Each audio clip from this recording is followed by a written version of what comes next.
Hello বন্ধুরা, welcome to my channel. দেখো, আমি ব্যাগপত্র নিয়ে রেডি হয়ে গেছি, মা বাবাকে নিয়ে টোটো করে বেরিয়ে পড়েছি। রাত 9:06 বাজে এখন, ঠিক আছে? তো রাত্রেবেলা কোথায় যাচ্ছি সমস্ত কিছু জানতে পারবে এই ভিডিওগুলোর মাধ্যমে, যে শর্টসগুলো আসবে। তো বাস দাঁড়িয়ে রয়েছে, বাসের মধ্যে উঠে পড়েছি, লোকজন এখন অবধি আসেনি। যখন লোকজন আসলো তারপরে এরকম নাচানাচি হয়েছে, বাবারে বাবা। নাচানাচি করতে করতে চলে আসলাম আমরা কোলাঘাটে।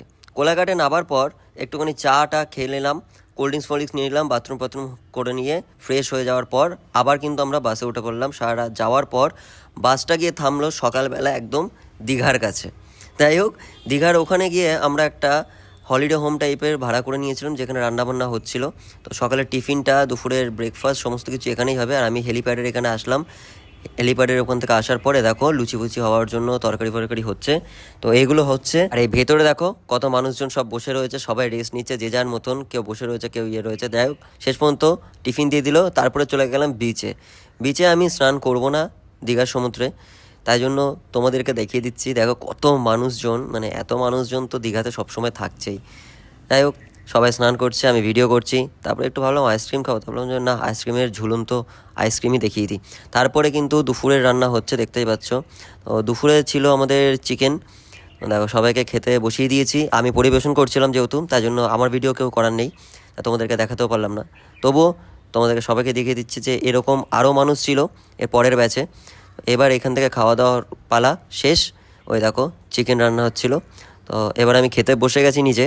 খেতে বসে খাবার দাবার দেখো, পাতা নিয়ে থালা নিয়ে বসে রয়েছি, কেউ খাবার দিচ্ছিল না। তারপরে কিন্তু বিকালবেলা বেরিয়ে পড়লাম টোটো নিয়ে মন্দিরের উদ্দেশ্যে, মানে দীঘার যে জগন্নাথ মন্দিরটা খুলেছে সেখানের উদ্দেশ্য। এখানে জুতোটা জমা দিয়ে দিলাম, তারপরে অনেকক্ষণ লাইনে থাকার পর অবশেষে গিয়ে আমরা দীঘার মন্দির দেখতে পাচ্ছি। এবং ভেতরে ঢোকার জন্য কিন্তু সবাইকে ফুল চেকিং করতে হয়। কোনো গুটকা, বিড়ি, সিগারেট এসব নেশার দ্রব্য কিন্তু ভেতরে অ্যালাউ নেই। কিন্তু মন্দিরটা বেশ সুন্দর লাগছে। এখানে পা হাত পা ধুয়ে ভেতরের ভিউটা দেখতে দেখতে কিন্তু আমি ভেতরের দিকে ঢুকলাম। তো একদম ঠাকুরের সামনে অ্যালাউ নেই। এটা হচ্ছে সেই স্তম্ভ যেটা কিন্তু পুরীতেও আছে। আর এ দেখো কত সুন্দর পদ্মর পুকুর, ভেতরটা বেশ ভালো লাগছিল। এইখানটা চুরি করে ভিডিও করে নিয়েছিলাম। আর দেখো প্রসাদও পেয়ে গেছি আমি। তারপরে একটুখানি বসে সিনেম্যাটিক ভিডিও নিয়ে আবার কিন্তু রওনা দিয়ে দিলাম সমুদ্রের পাড়ের দিকে। সমুদ্রের উত্তাল আবহাওয়া দেখে একটু মাছ ফাছ খেয়ে নিলাম। মাছ কি খেলাম, অন্য কোনো মাছ না খেয়ে চিংড়ি মাছ খেয়ে নিলাম। ডিনারের কোনো ভিডিও না দেখে আমি ডাইরেক্ট কিন্তু বাসে উঠে পড়েছি। বাসটা এমন জায়গা দিয়ে যাচ্ছে, দুপাশে শুধু জঙ্গল আর জঙ্গল, অন্ধকার। সকালে দেখা হচ্ছে কোথায় যাচ্ছি আবার।